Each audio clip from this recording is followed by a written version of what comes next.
Job లేక ఇబ్బంది పడుతున్నారా? అయితే మెడికల్ కోడింగ్ మీకు మంచి ఆప్షన్. వెంటనే కాల్ చేసి కోర్సులో జాయిన్ అవ్వండి. నమస్తే రమగారు. నమస్తే జయ.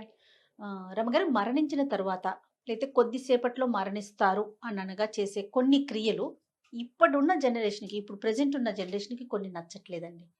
కొన్ని చోట్ల కొన్ని విమర్శలు. అసలు ఏం పద్ధతులు? ఎందుకిలా పెట్టారు? మన వాళ్ళు అసలు ఏం పెట్టారో మనం ఏం చేస్తున్నాము? అంటే ఉదాహరణకి ఇప్పుడు చనిపోయే ముందు సాధారణంగా మనం ఏం చేస్తామంటే తీసి కింద పడుకోబెడతాం. కొన్ని కమ్యూనిటీస్‌లో. తెలిస్తే తెలిస్తే ఇంక ప్రాణం పోతోందనే విషయం గనక అర్థమైతే కింద పెట్టటం. కొన్ని కమ్యూనిటీస్ కాదు, అన్ని కమ్యూనిటీస్ అంతే. అంతేనా? వాళ్ళ వస్తువులన్నీ కూడా ఏదైనా మంచం మీద ఒకవేళ మనకు తెలియకుండా ప్రాణం పోయినా కూడా ఆ మంచాన్ని తీసేయటం, ఆ బెడ్‌షీట్స్ ఇవన్నీ తీసేయటం ఇలాంటివి చేస్తా ఉంటారు. అంటే చనిపోయిన తర్వాత కార్యక్రమాలన్నీ అయిపోయిన తర్వాత పూర్తిగా బట్టల మీదే స్నానం చేయటం ఇలాంటివన్నీ చేస్తూ ఉంటాం కదా! ఇదేదో అవమానకరంగా అలా అనుకుంటూ ఉంటే విన్నాను రమ్మగారు నేను. అసలు ఇది ఎందుకు సైంటిఫిక్‌గా వచ్చిందా? లేకపోతే మన శాస్త్రంలో ఉన్న విషయమా? అంటే ఇప్పుడు మనది సిద్ధాంతం, భారతీయ సిద్ధాంతం అనుకో. మరణించిన తర్వాత ఏదైనా జంతువులు చూస్తాం మనం. మరణించిన తర్వాత మన ఇంట్లో ఒక ఎలుకో బల్లో చనిపోయింది అనుకో, రెండో రోజు మూడో రోజుకి ఏమవుతుంది ఇంట్లో? దుర్వాసన వస్తుంది. మనం కూడా అంతే మనం కూడా అంతే. ఒక వంకాయ వినటానికి కొంచెం బాధ అనిపించినా ఆ, నిజం. జీవం లేకపోతే అంతే. ఓ వంకాయ ఉంది, వంకాయలు బాగా వండుకుంటాం మనం.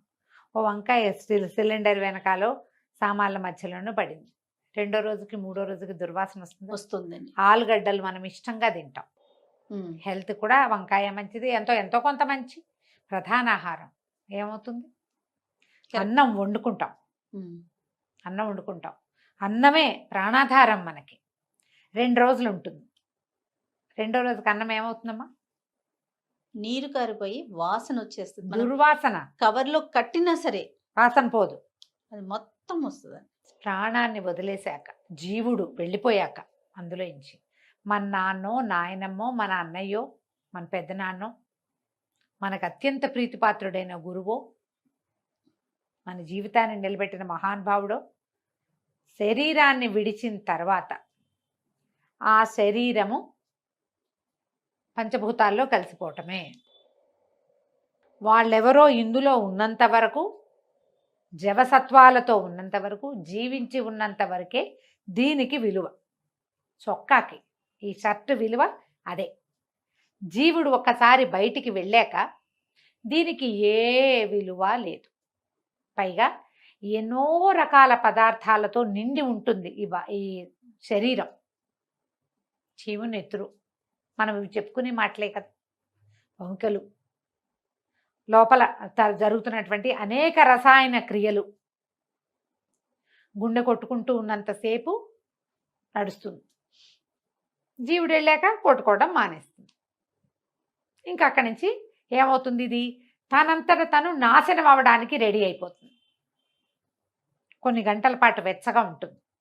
జీవుడు వెళ్ళిపోయాక తర్వాత చల్లబడిపోవటం మొదలు పెడుతుంది. ఏ రాత్రో గతించారనుకో, తెల్లవారేసరికి శరీరం కట్టే బిగిసిపోతుంది, చల్లబడిపోతుంది. ఇక అందులో మన నాన్న లేడు, తాత లేడు, ఎవరు లేరు అక్కడ. అదొక ఖాళీ, పాడవటం మొదలవుతుంది. ఆ వస్తువు ఇంకా దాని వస్తువు కిందే అంతే చూడాలి కదా. అంతే అంతే. దాంట్లోంచి రకరకాల క్రిములు, ఏమంటారంటే వాసనలు, బ్యాక్టీరియా అనాలి, అందులో ఇంచి వెలువడ్డం మొదలు పెడతాయి. పైగా వీళ్ళు లేరన్న ఒక దుఃఖం మన లోపల రకరకాల రసాయనాలని విడుదల చేస్తుంది మన బ్రెయిన్. ఒక మరణించిన వ్యక్తి ఉన్న ఇంట్లోకి వెళ్తే మన వాళ్ళు చెప్పిన సిద్ధాంతం ఏంటంటే సచేల స్నానం అని చెప్తారు. ఇక్కడి నుంచి సావు ఇంటికి వెళ్ళాం, అవును, తిరిగి వచ్చాక నువ్వు ఇంట్లో అన్ని ముట్టుకుని మంచాల మీద కూర్చుని తర్వాత ఎప్పుడో నీకు కుదిరినప్పుడు టిఫిన్ తిని స్నానం చేయటం కాదు, ఇమ్మీడియట్గా స్నానం చేయాలి. ఇది ఎందుకు అంత అవసరము అంటే, ఈ బాడీ ఎక్కడైతే ఉందో అక్కడ చాలా రకాల సూక్ష్మక్రిములు గాల్లో ప్రయాణం చేస్తే నువ్వు అవి మోసుకొస్తావు. నువ్వు చనిపోయిన వాళ్ళని గౌరవించాలంటే వాళ్ళ మర్యాదకి తగినట్టుగా మాట్లాడాలి, కానీ ఆ బట్టలు వేసుకుని ఇళ్ళంతా తిరుగుతానని అనకూడదు. అందుకని ఏం చెప్తారు, ఈ సచేల స్నానం అంటే బాత్రూంలోకి డైరెక్ట్గా వెళ్ళిపోవడం, నెత్తి మీద నీళ్లు దిమ్మరించుకోవడం. ఇది వరకు బాత్రూమ్లు ఉండేవి కాదు కదా, చెరువుల్లో పెరట్లో. మునిగేసేవాళ్ళు, ఆహా. పెరట్లో బావుల దగ్గర నీళ్ళు ఎత్తి పోయటం, వీళ్ళే బావిలోంచి నీళ్లు తోడుకోవటం కాదు. ఆ, ఆహా, ఎవరైనా పోసి పోయటం నీళ్లు, ఓకే. పంపుల కింద కూర్చొని పంపు నీళ్లు కొట్టుకొని పోసుకోవటం, తలాబళ్ళు మొత్తం తడిపాక ఆ తడి బట్టలు జాడి చారేసుకోవాలి. తువ్వాలు తీసుకెళ్తా అనకూడదు, టవల్ తీసుకెళ్ళకూడదు. మనం బీరువాది అల్మార్లు తెరిచి ర్యాకులు తెరిచి మన టవల్ మనమే తీసుకెళ్ళకూడదు. ఏది ముట్టుకోవద్దు. నీ ఒంటి మీద ఇది దాని మీద ట్రాన్స్ఫర్ చేస్తావు నువ్వు.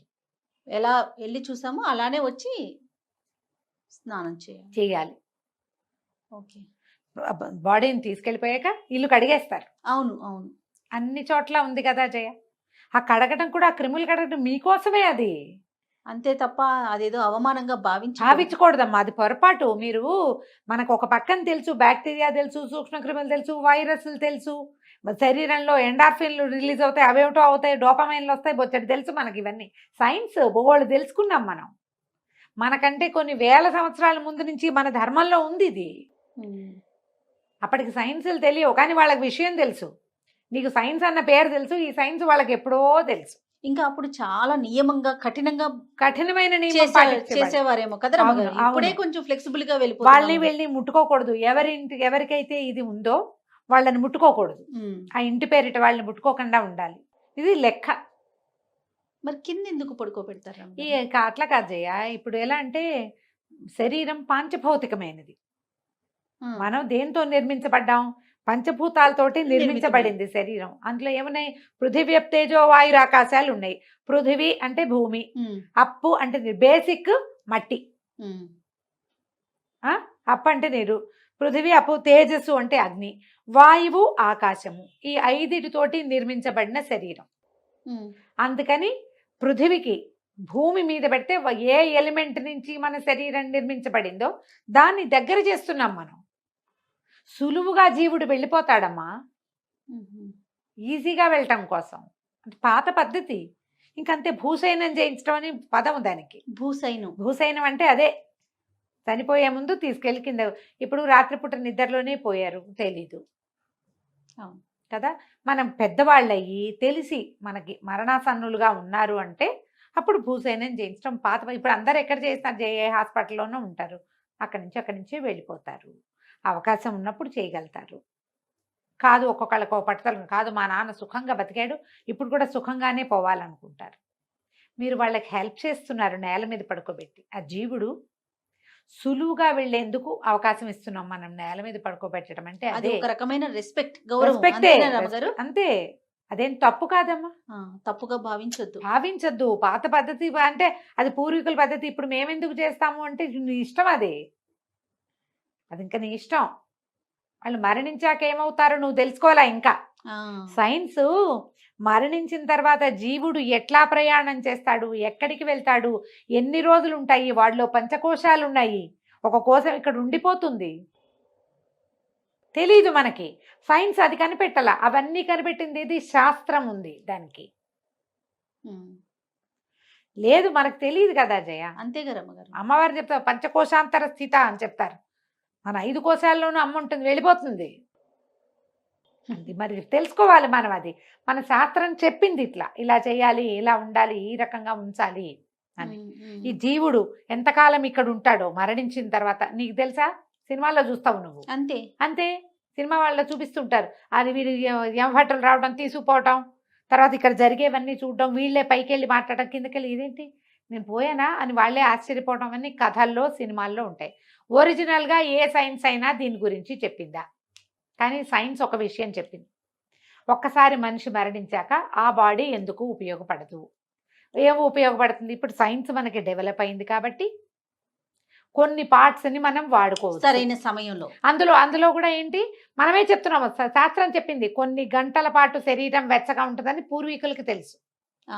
ఆ వెచ్చదనం ఉన్నంతలోపు అన్ని అవర్స్ లోపల దాన్ని మనం వాడుకో. సైన్స్ మనకి వచ్చిన డెవలప్మెంట్ సైన్స్ వల్ల ఈ బాడీ పార్ట్స్ని వాడుకోవడం. సైన్స్ని తక్కువ చేయట్లేదమ్మా, ఇవి ఉపయోగపడతాయి. ఇంకొక మనిషి హాయిగా బతకడానికి ఈ మరణించిన వ్యక్తి సహాయపడతాడు. పెద్ద గుండె కలిగిన వాడు అతను, అందుకే ఇచ్చాడు అవన్నీ. సంతకం మనమే పెట్టాలి కదా జయ, నా బాడీ పార్ట్స్ వాడుకోండి అని. పోనీ బాడీ పార్ట్స్ వాడారు, మిగిలిన దాన్ని ఏం చేస్తారు? షోకేజ్లో పెడతారా? లేదు కదా. లేదు, ఖననం చేస్తారు. ఖననమో దహనమో చెయ్యాలి.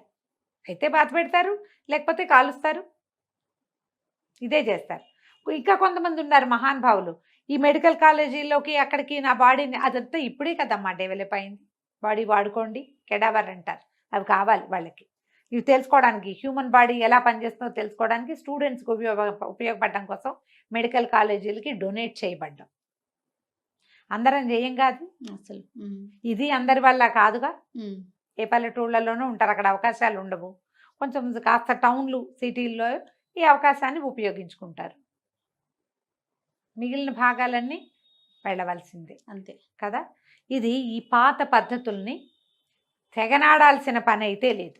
అందులో కూడా మనం చెప్పుకుంటున్న సైన్స్ ఎంతో కొంత ఉన్నది. ఇవన్నీ టైం టెస్టెడే. ఇప్పుడు ఎలా అయ్యారంటే వాళ్ళది ఎవరిదో చావు వార్త, ఎవరో పోయారని చెప్పుకున్నా కూడా మన స్నానం చేయాలా అని అడిగే పిచ్చి వాళ్ళు ఇంకా ఉన్నారు. ఎవరో మా బాబాయ్ చనిపోయాడు అని చెప్పారు, నేను స్నానం చేయాలా చావు వార్త విన్నా కదా అని. ఇప్పుడు దీనికి ఇవన్నీ కూడా క్రమంగా ఎలా అయిందంటే ఒక్కొక్క కమ్యూనిటీని బట్టి ఈ ఎన్ని రోజులు వీళ్ళు దీన్ని పాటించాలి అనేది, ఆ మైలు ఎన్ని రోజులు, పక్షిని 3 రోజులు మైలైనా, వార్త వినగానే స్నానం చేస్తే సరిపోతుందా, చూసొచ్చి స్నానం చేస్తే సరిపోతుందా, ఇవన్నీ కూడా ఎవరెవరికి సరిపడా శాస్త్రాలు వాళ్ళకు ఉన్నాయి. ఏడాది పండగలు పబ్బాలు అన్నీ మానేయాలా, ఎవరు మానేయాలి, ఎవరు మానేయకూడదు. బట్టలు పెడితే సరిపోతుంది, నెల లోపల ముహూర్తం పెడతారు పంతులు గారే ముహూర్తం పెడతారు. ఆ పెట్టిన ముహూర్తాన్ని బట్టి, మంచి రోజుని బట్టి ఆ రోజున బట్టలు పెట్టించి, ఆ తర్వాత నుంచి వీళ్ళ ఇళ్లలో మళ్ళీ వ్యవహారాలు మీ కమ్యూనిటీని బట్టి పాటించుకోవాలి. అవి మీ పెద్దలు మీ ఇళ్లలో ఎలా చేస్తారు. ఇప్పుడు కొన్నైనా మనం మన ఇంట్లో పద్ధతులు పాటిస్తాం కదా, సంస్కృతి సాంప్రదాయం అంటాం మనం.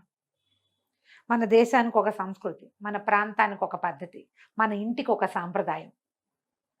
మీ సాంప్రదాయం ఏదో దాన్ని పాటిస్తే సరిపోతుంది. దానికి వ్యతిరేకంగా వెళ్ళి నేను సూపర్గా చేశానని నేను అనుకోవద్దు. మీరు ఎక్కడికి వెళ్ళినా ఏదో ఒక సాంప్రదాయం మీ వెన్నంటి ఉంటుంది. మేము అవేం చేయమంటావు, నువ్వు నీ ఫ్రెండ్ మేము చేస్తానంటుంది. 2-3 డాక్టర్లను కలుస్తాను కలిసాం ఒక సందర్భంలో, అవన్నీ ఏముండవు. ఇంపార్టెంట్, బాడీ పాడైతే ఇదంతా ఇదైపోతుంది, అది చాలా బ్యాక్టీరియాస్ రకరకాలు రిలీజ్ అవుతాయి, పనికిరాదు అని చెప్పారు. ఇంకొక ఆవిడ చెప్పారు, ఆవిడ కూడా ఇద్దరు సీనియర్సే చేయాలి. పాత పద్ధతులన్నీ కరెక్టేనండి. ఆ దుఃఖం నుంచి మనం బయటపడడానికి కూడా మనకు ఒక 10 రోజులు పడుతుంది. ఈ దుఃఖావేశం, మరణ దుఃఖం, ఆత్మీయుల్ని కోల్పోయిన ఆ లోన్లీనెస్, ఆ కష్టం, వాటి వల్ల మనకి బోల్డ్ అని రకాల ఇవి రిలీజ్ అవుతాయి, కెమికల్స్ బాడీలో, రసాయనాలు.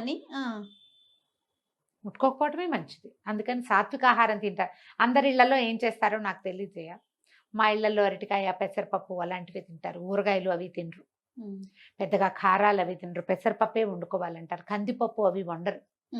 10 రోజులు, మొదట 12-13 రోజుల పాటు కందిపప్పు వండరు. చివరి 13వ రోజునే మంచి మామూలు ఆహారం తింటాం. అప్పటిదాకా చప్పటివే, తిరగమాతలు అవి తక్కువ వేస్తారు, తిరగమాతలు ఉండవు, అలా చేసుకుంటారు.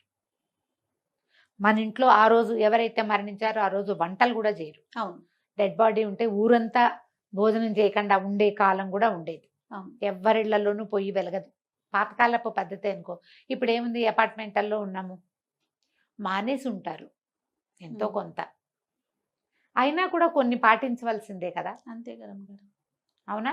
దాంట్లో మీరు ముఖ్యంగా పాటించవలసింది, నా ఉద్దేశం చెప్తున్నానమ్మా, ప్యూర్లీ నాదే ఉద్దేశం, మీ ఇంట్లో మీ ఫ్యామిలీలో క్లోజ్ రిలేషన్స్లో మరణం సంభవిస్తే కనుక మీరు తప్పకుండా మైల పాటించండి, మీకు మంచిది.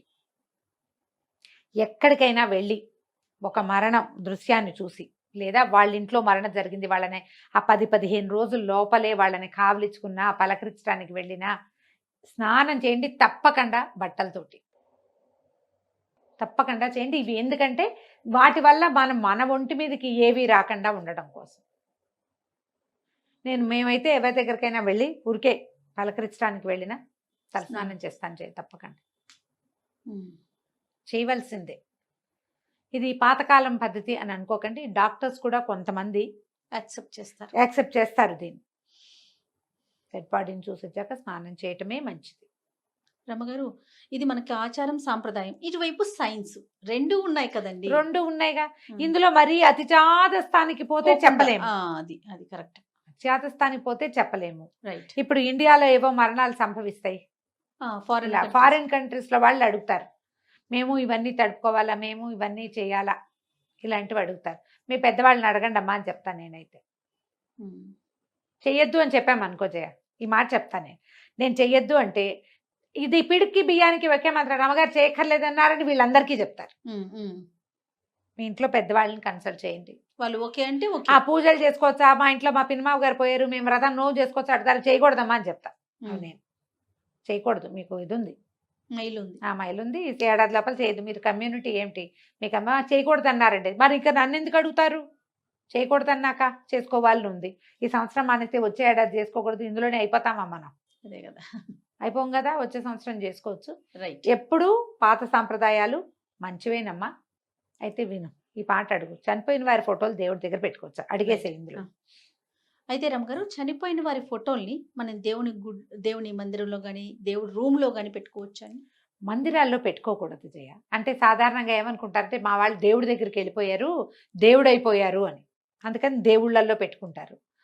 ఏ పెద్దవారు, నాకు దాని మీద అవగాహన లేదు కానీ మా ఇంట్లో దేవతార్చన వేరే. మా నాన్నగారు తాతగారి ఫోటోలు హాల్లో ఉండేవి, మా అమ్మది కూడా హాల్లోనే ఉంది, నాయనమ్మవి హాల్లోనే ఉన్నాయి. మేము ఎప్పుడు దాన్ని దేవుడి దగ్గర పెట్టుకోలేదు. ఏ మనుషులు దేవుళ్ళు అయిపోరమ్మా, అయిపోరు. అది చాలా కష్టం. వారితో సమానంగా పెట్టకూడదు. మనం నిత్యార్చనలో పెట్టుకోకూడదు. కావాలంటే మీకు దేవుడి మందిరం ఉన్న గదిలో ఓ పక్కన గోడకు తగిలించి ఉంచుకోవచ్చు. పూజ చేసేటప్పుడు వాళ్ళ ఫోటో కూడా తెచ్చి పూజలో పెట్టడం మాత్రం అంత సరైన పద్ధతి కాదు. అంటే మీకు పూజా విధానాలు ఉన్న వాళ్ళకి, ఏ పెద్దవారు ఏ ధర్మ సందేహాలకి సమాధానం చెప్పే పెద్ద పెద్ద వాళ్ళు ఎవ్వరూ కూడా ఉంచుకోండి అని సమర్థించలేదు. నాన్నలవి అక్కయ్యలవి మనం చనిపోతే వాళ్ళ గుర్తుకు మనం పెట్టుకోవచ్చు అంతే. వాళ్ళ మరణించిన రోజో వాళ్ళ పుట్టినరోజో ఒక దండ వేయచ్చు. మన ఇంట్లో ఏదో ఫంక్షన్ అవుతుంది, అప్పుడు వాళ్ళకు కూడా ఒక దండేసి ఒక నమస్కారం చేసుకోవచ్చు. ఛాయాచిత్రమే కదా, పెట్టుకోవచ్చు. కానీ దేవుడి మందిరంలో పెట్టుకోవటం మాత్రం అంత కరెక్ట్ కాదు. రైట్. థ్యాంక్ యూ రమ్మ గారు. నమస్తే. నమస్తే.